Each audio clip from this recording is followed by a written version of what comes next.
moment you were in a show, a play, a TV episode, a film, the moment that you went, oh, this is it. I'm doing it. It was something that you just loved and you knew that you nailed it. And it's a moment that what is that moment to you? Oh.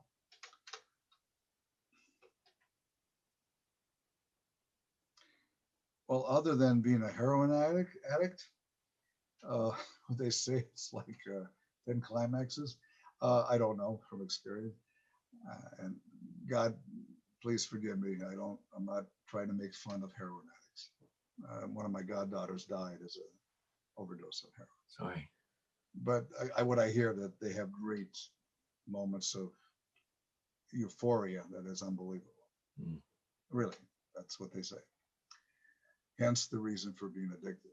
But other than that, on a natural, normal level, what does it feel like? Or even more, but what was that moment for you? What was that moment as an actor? Yeah, where you went, yeah, this is it. I'm doing it.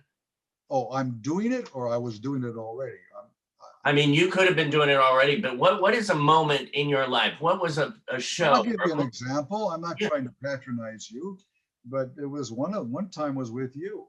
Really? Yeah, when you cast me in The Listener. I mean, in the Perceptions. Yeah. I play a Bogart type. Yeah. With Max Gale, well-known Max Gale from Barney Miller. Yeah. By the way, Max is going to be on soon. Oh, give him my best. He doesn't know me well. We don't know each other well. But I was really thrilled to work with that man. That man is underrated actor. He's a very good actor. He's wonderful. I mean, comedy stuff at Barney Miller, that doesn't show everything you got. But it was a job, and he did good at it. He did very well, and he was successful, as they all were. Some great actors. Again, there's another topic. The limitations of the one casting director once told me, it made me cry. Yeah. We know you can stretch. We know you can go up beyond what we want you to do here. So don't think we don't understand that. But for right now, we got to hire you for this role. That's the role. So we know many actors are not limited. They're very, very, very well. All actors are limited. They can't do everything, but actors can stretch. So the time that you cast that, I wore my fedora hat and I auditioned for it. You said it the other day. We did the first interview. That was it. I was the guy. Yeah. I really felt fulfilled while playing that under the direction of Randy Vasquez and with Max Gale. I really felt fulfilled. I bought 4 packs of Camel non-filtered, and which was a prop that, by the way, props also can help you get to the character, fulfill the character's, role. Non-stop short Camel cigarettes. I always was lighting up in the scene. There was smoke in the air, that kind of environment. And now, are you a smoker? No. Oh. I had been, but I'm not a smoker now. Right. So, good question. But even if I were, I chose a certain cigarette that I would not normally smoke. Yeah. And I wanted that smoke to be in the air for effect. And I had that certain attitude, direct, suspicious, cautious, and confident. Again, words have power. Words are all we got. See what words can do? Well, it's so amazing, too, the way you said those words. It was like, boom, boom, boom. I felt each of those words. Yeah, that's the meaning of it. That's meaning, and that's true, but that's also acting. Yeah. And the fedora didn't hurt. Didn't hurt. But there are other times on stage. Mainly, David, my great moments as an actor were not in film or TV or commercial, especially. They were mainly on stage, as any good actor's moments are on stage, because you have a full-length sustained role throughout the play, whether it's a classical drama piece or a modern drama. I mean, when I played The View from the Bridge by Arthur Miller, I played the narrator. I also played, Ralph. Right. And And so you have great moments where you really get into it, and you know that you click. Mm. And you know, and on that note, I don't want to do plays anymore because I'm lazy. Although that's a cop out, but I'm telling the truth. Because plays, you can only do it so many times, day after day, night after night, whatever it is, week after week, month after month. If it were like a short run, 3 days or something, I would do it. But in a movie, you can always do it differently each take. Mm. In plays, although it's the epitome of an actor's, theater is for actors. But Movies, don't you think you could do it differently on the stage? yes, you can always add something, but there's just so much room. You can't go out of boundary. I mean, it all depends on the play, of course. I Mm-hmm. mean, if it's a classical drama, where the action's in the lines, like Shakespeare, it's pretty hard to go outside that boundary because Mm-hmm. most of the drama is between the lines, right? It's in the line. It's between the lines. I mean, because I'm a Jew, in Sherlock or something, or to be or not to be or not to be. That is the question. I mean, how many ways can you say it? I mean, you know, you can't improvise. To be or not to be. You can't do that in a Shakespeare play. Like what? You can't do that. To be. So, you know, but and you're not supposed to. It's constructed that way to deliver. It's all in the lines. It's poetic drama. It doesn't mean that you can't add stuff internally. Mm. But, I like modern work because, movies, modern work, because, especially with good directors, which we haven't covered, but a director that allows you latitude is the best of directors. I'm sorry to all those directors like David Mamet, probably one of the greatest playwrights and directors of all time. Mm. Glenn Gary, Glenn Rowe, whatever the title was, Glenn Ross, Glenn Gary, whatever that film is. What's the name of it? Very good. Yeah, and I mean, Joe Joe Mantegna, friend of mine, very good actor. Criminal Minds, Joe Mantegna. He did a lot of work. He won a Tony Award. He worked with David Mamet, and he said, "Here's how David Mamet is. You ready? As a director, the line is, let's say, well, Frankie, I told you that you can't go there. And the reason why you can't go there is because I told you so. As simple as that. I'm making up a line. If you were to do a method type acting or improvise, a lot of actors do. Frankie, I told you a million times, you're not supposed to go there. Didn't I tell you that? I told you you're not supposed to go there. Not because you're not supposed to go there. It's because I told you not to go there. That's the reason why. Because I told you why. So you see what, okay. David would go, cut. Where does it say that? It doesn't say that in the script. Every word has to be the way he wants it. He will not let you go, yeah, but no, nothing. I'm serious. I can't work with that. Now, don't get me wrong. I would take a David Mamet production, job, but it's hard to work that way. Yeah. Glenn Gary, Glenn Ross, right? Isn't that Yeah. the name of the script, the movie? Yeah, what a Al Pacino. words that are coming out. Yeah, I mean that's it. Scorsese is totally the opposite from what I hear. He's let's try it that way. Okay, try it. Go ahead. Yeah, go ahead. Try it. Go ahead. And you do it. I like that. Let's do it again. He'll do 20, 30 takes. He doesn't care. Yeah. And then De Niro is allowed to do what he wants. He said, let me do it again. No, I don't want to do it that way. I want to do it this way. Cut. No, let's try a different way now. I don't want to do it that way. I want to do it this way. I don't. Okay. Listen, I don't know. You told me that. You told me that. You think I didn't hear it from you. He thought I don't know what you're talking about. He'll go on. Cut. Let's do it again, because they know in the editing they'll pick what they want. Now that comes from only one person and one person only, from the director. The director is the one to allow you to do that. When you worked on the Fockers, the who were the one you worked in? Who were in there? Which stars were? De Niro. Okay, De Niro. Like Danner. Were you on the set when De Niro? I was on the set. I got to face to face with Good. So Bobby. how did didn't De Niro have a lot of leeway? He was amazing. Well, we did one. He went all over the place, right? He was very, De Niro's amazing in the sense that he walked on that set and he was so focused. Yeah, he's always focused. You got to be focused. So focused, and his energy was so different. It's so interesting that everybody's energy from the main cast that I met, Hoffman and everybody's energy was so their own. De Niro was like this. Blythe Danner, he plays a CIA man, so he's into himself. Yeah, but he was in character the whole time. Yeah, of course. But the point is, did the director allow him to have a little bit of leeway, latitude? I didn't see. You weren't there that long. No. I mean, whether I was there that long, I was so focused in what I was doing. Okay, that's my one line of Fokker fame.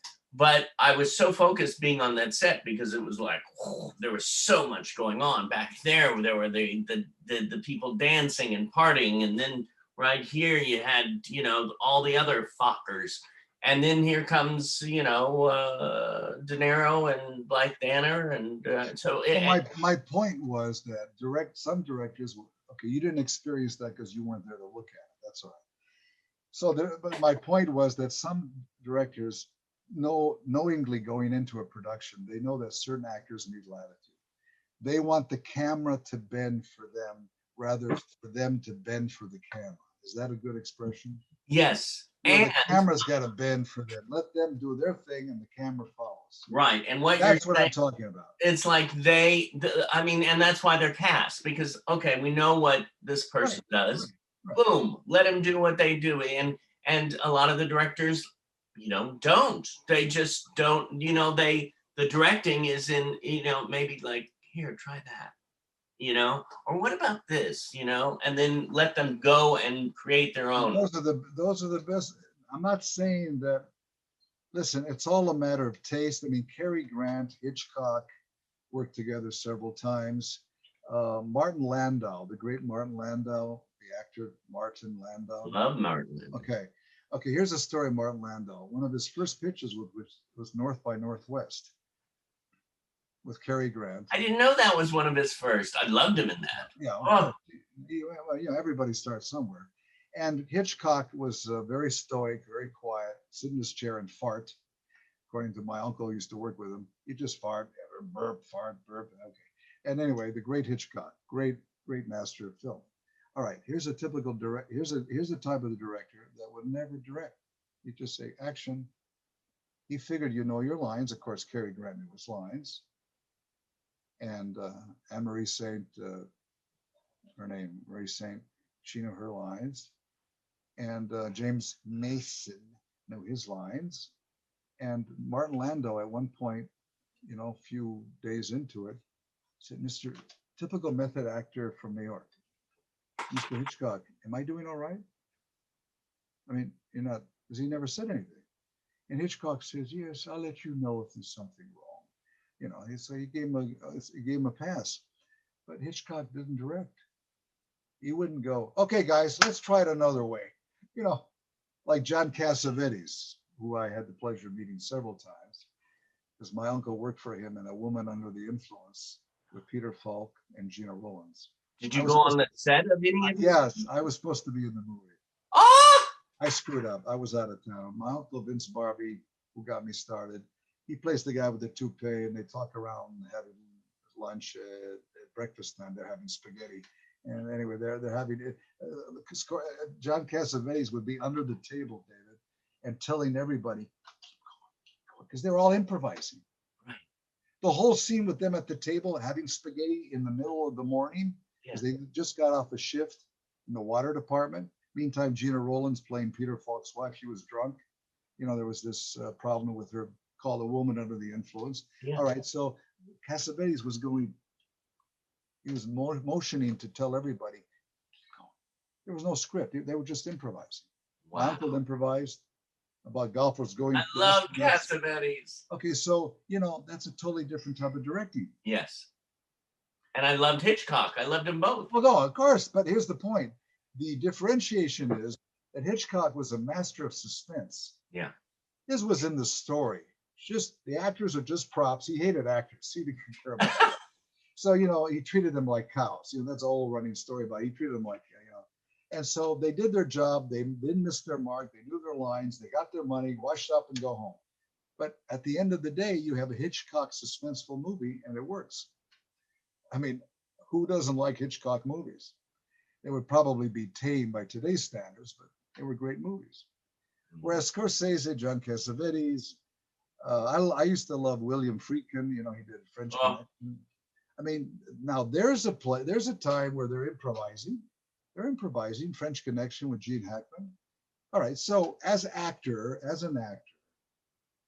if you're a name, you're allowed that latitude. If you're not, if it's a one line, two lines, or here and there throughout the film, not that important of a role, you're not about to be allowed that latitude, that luxury, right? It's just common sense. mm-hmm. But if you're a name and you're a supporting actor and you're well known and you're with a certain director, you'll get that. But at the end of the day, the director, notwithstanding his or her style of directing, be it Lina Whitmuller from Italy, be it Fellini, be it Bertolucci, be it Hitchcock, be it whatever, at the end of the day, they're storytellers. John Ford, with John Wayne and The Quiet Man, great story. I mean, the point is he should have gotten Academy Award for that. The bottom line is that at the end of the day, it's good because they're great storytellers. Mm. And as an actor, you're a cog in that wheel of storytelling. Remember that, actors. You're a cog in that wheel of just telling the story. You're telling a story. The director's the one handles the brush. You're the characters in the paint on the canvas. And that's a great opportunity and a great responsibility. James Cagney once said, the great James Cagney, yeah, director this, producer that, writer this, but it's us they see on the screen. We're the ones they see on the screen. We're the ones that have to sell the story. But don't get me wrong, it's a team effort and always has been, always will be. So directors are very important in film. I mean, that's their media, is film. What is something that you haven't done that you'd like to do? Join King Kong and climb Mount the Space Needle in Seattle. What would I like as an actor? As an actor, as as an a human artist, being. As an as an artist, well, my artwork is in acting and writing. I mean, my first love is acting. I write too, that, but it's not what I am. I'm not a writer. I could add to and it. you directed. Yeah, but I mean, well, if I had the opportunity, directing is so much work and headaches. Oh, well, you better have a lot of money behind it. I'm too old. I'm too old to get in the gutter and get in the trenches, with one camera over my shoulder and do this and do that. I'm too old for that. I rather just act. I rather go, with dignity, Anthony Hopkins type thing. Just walk into that role with a little white hair and just do my Eli Wallach and just do my roles in my older age.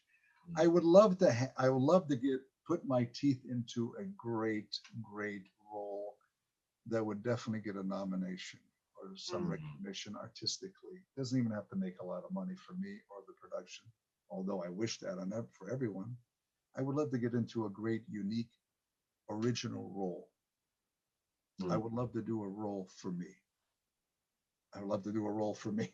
I would love to play a character that would really give me that kind of back to point one validation to make up for the 50 years. And I think every actor, if really they were honest, let their hair down or his hair down, they would say the same thing. After 50 years, you're entitled to say that. I want to kind of leave a legacy. Like Joe Pesci, we happen to know him. I bring his name up because I know all about him through friends. He's born February 9th, like I am. He's Italian American. He's an actor. He was in the restaurant business. We have a lot in common, and we have mutual friends. So he's a very unique character, but he's getting old. But Joe Pesci left a legacy, wouldn't you say? Oh, yeah, the roles that Five he's done. five films you can think of right off the top of your head. Joe Pesci, Pacino. You think he left a legacy? If he just were to quit today, Warren Beatty, De Niro, Anthony Hopkins, Alec Guinness, all of them, they left a legacy. Now, it doesn't have to be 20 films because some of them have not done many films. Some of them, like Warren Beatty, he only did about 25 Look at films. James Dean. Yeah, well, there you go. Well, I don't want to end up that way, but No, I don't but drive on, Mulholland Drive or three anything. films and some TV. But if I could do one or two films that leaves a legacy, Yeah. that did you see that film? What's that guy in? Where the hell is he? Where's he been? This guy, Vinny Di Paolo, De Niro, what's his name? And he plays a guy in his 70s. He's an old man and he falls in love with a young girl, whatever. And that would be a fulfillment, a full circle fulfillment for this putz here. The thing is, you are here, Mr. Di Paolo, and These interviews that you're doing contribute to the validation and fill the void with love by allowing one to speak out and offer oneself and open one's heart and mind and soul to the world, whoever is able to see this or wants to see it. I have friends of mine, I told them about the other one, they haven't seen it yet. So I said, I don't care. But the point is, because I'm trying to impart some gems of wisdom to aspiring young actors, notwithstanding who they are, what nationality, where they come from, whatever. Go out there, break the windows open, break the glass, do it, man. Try it if you love it, but make sure that you're qualified. Make sure that you become qualified. Make sure you have some training. Make sure that you have experience. Do background work. Do a lot of background work. Don't be embarrassed by that. Don't let anybody knock you down. And don't let anyone take away your dignity because you're just another frickin' actor in Hollywood. I was told that. This old time guy is like a father to me. He said, "Why is people ask you what you do?" And at the bar, he was a bartender. He said, "Don't tell people you're an actor." And for a while, I was hesitant to do that. Then I woke up one day. I said, "What the hell's wrong with being an actor? That's what I came here for." And I told him that, and he didn't say anything after that. What's wrong with saying I'm an actor? Because they come from a different place, hardworking people. I understand. My father, mother, they weren't actors. But the bottom line is, have dignity in what you do. Be humble. Be grateful. Stay clean. Don't live and wallow in toxicity of any kind with drugs and alcohol. And don't think this is the be all or the end all or the center of the universe for you. It's not. It's just a little part of it. The world doesn't need you and you don't need anyone else. But just be yourself and be happy. Be happy. Was I always happy? No. How many times I was frustrated, banged the wall, didn't get the job, angry, blame the world, blame everyone but me. Those days are over. I don't do that. When I'm treated with disrespect, regardless of what it is, I get a little angry. Like today, I got a little angry. But they don't know that. I told my agent and laid it on him. But the bottom line is, honestly, if you have another question, interrupt me anytime. But honestly, if I had to do it over again, I wouldn't. I would not put all this time and effort into a thankless business that you can put in your whole life into, heart, mind, and soul, and come out with nothing. Oh yeah, a lot of memories, experiences, and what have you, and stories to tell. Some good, some bad, some very amusing. But at the end of the day, unless one gets a couple series behind them or makes a few bucks, David, you know how it is. This is not it's a lousy friggin' way to make a living. And I'm saying this for people out there who are in the real world, and they know what I mean, and you know that. oh, But look what you did. You're an actor and a damn good one, but look what you're doing. You're doing other things, and it's helping society. Your Next Breath Productions is a wonderful organization. You're a special person that way, and that's not everything. Not something everybody would do. But I What think I covered all the angles. But you have a couple more. I mean, we the stories that you have, we could do a weekly show with Vince DiPaolo. Well, you know why? You know why? I'll tell you why. There's a What? reason why. I mean, What? everybody has stories, but not everybody has stories the way I do because I got around. I was involved with certain people, if you know what I mean, and restaurant people, club people, casino people. You know what I mean? Okay, Yeah. Jews, Italians, Irish. The same group. I come from that era, and You they introduced me to people. yeah. They went to parties. I saw You things. worked with Tony Curtis. Well, You yeah, that's one knew thing. Frank Sinatra, Dean Martin, Dean Jones, Robert Forster, Donna Summer, and they knew you. Gavin McLeod. Oh, Gavin. Yeah, I want to cry, but I don't want to at the same time because I know where he's at. Believe me, death is not the last stop. If I really believe that, I could rob a couple banks a week. What I got to lose? I wouldn't kill anybody. The way you said, "What have I got to lose?" that had so much going on it. That's why I really think you're just such an amazing actor. And You know what I'm talking about, right, David? If I really believe this is it, Dr. Kevorkian philosophy, they asked him one time, when you die, what happens? He says, you rot. If I really believe there wasn't a afterlife, there wasn't a judgment, I'm a Judeo-Christian believer, and I'll never change. And I'm more and more every day. I support Israel. I support the Jews. I support anybody, the underdog, whether they be Arab or Jew that needs something. Doesn't matter. The American Indian, you name it. yeah, Blacks, whites, Hispanics. I've been there. I support an orphanage in Uganda. I'm not bragging. I'm just telling you what I am. right. And that's what makes me tick. That excites me. Yeah. It excites me to help these kids. And they write to me letters. I got photos and everything. They're wonderful, wonderful people. So, but personally, if I could push a button, I would love for a great director. Anybody, doesn't have to be a famous person. Somebody has a great project. Vince, I saw you with a guy named David Zimmerman. I like the way you think and talk. I got a role for you. Doesn't pay much, but you'll be working with Lainie Kazan, David Zimmerman. I saw Lainie on a cable show on TV, on a Jewish channel. That Jewish channel where they promote. It's a Jewish channel. Yeah. And they were talking about this movie.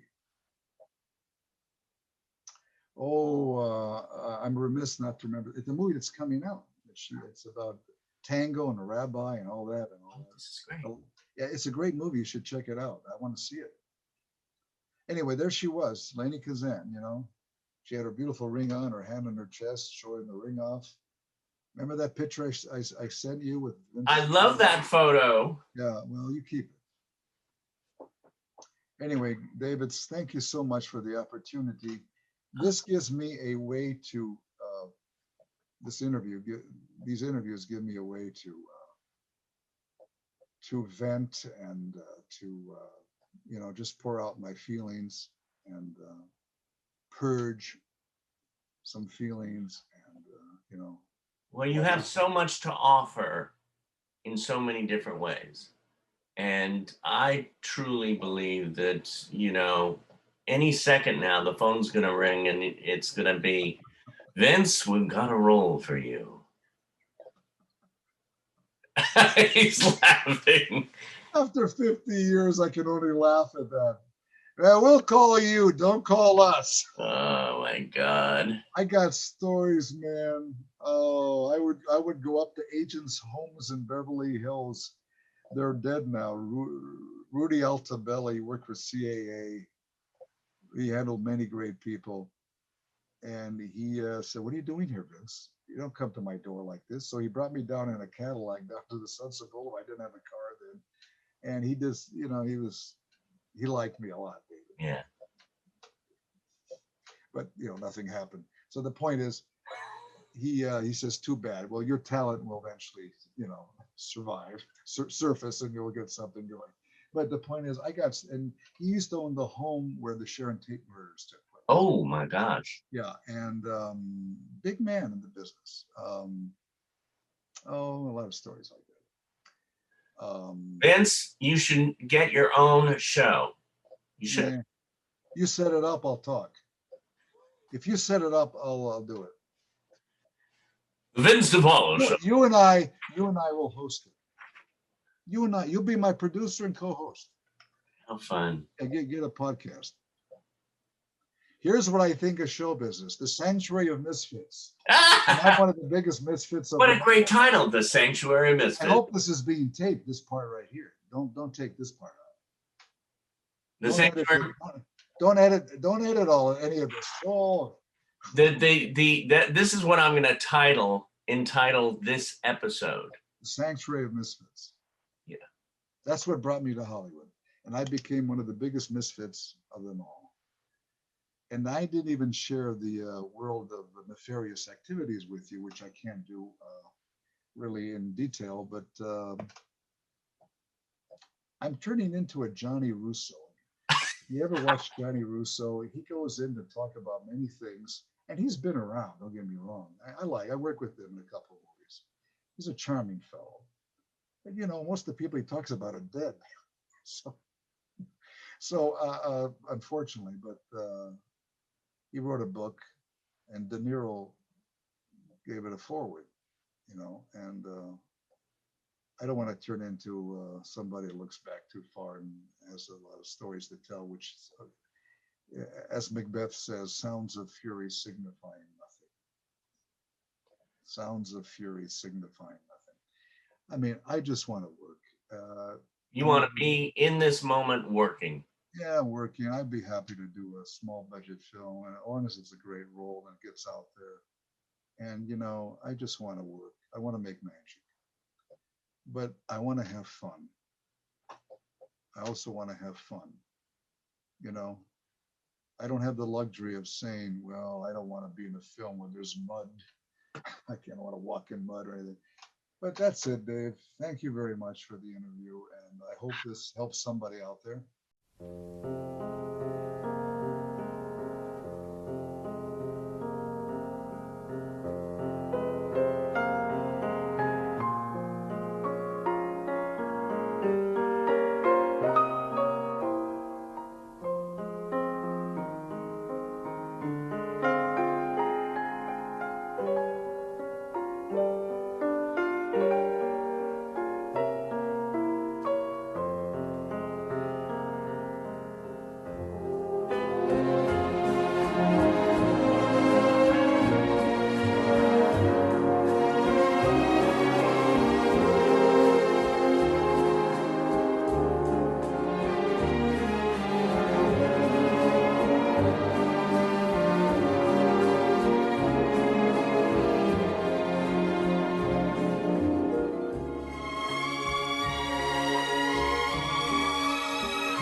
I hope this interview encourages someone out there, tells it like it is. They understand, they take it to heart.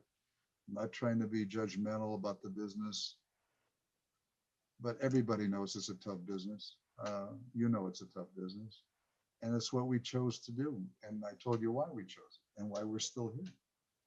Because we need that love, we need that validation, and we just need to create. Tell a painter not to paint anymore. Tell a sculptor not to sculpt anymore. I don't know, tell a barber not to cut hair anymore, whatever it may be. You can't do that. People want to do what they want to do as long as it fulfills something within. And this is what it does for me. I'm Popeye the Sailor Man. And I look forward to working with you again soon in a big budget production. Thank you. Will you give a hug to your honey for me? Yes, I certainly will. Thank you, David. Bless you. Bless your children, I call them. Bless your kids. Bless your guys, your brothers and sisters. And anytime you need anything, when you come down here, let me know. Call me, and I'll take you out to lunch. Let's have lunch. At Musso and Frank. Are they open? I don't think they're open. Are they open now? We'll go there. Got a deal. Thank you, my dear friend. Thank you. Thank you so much.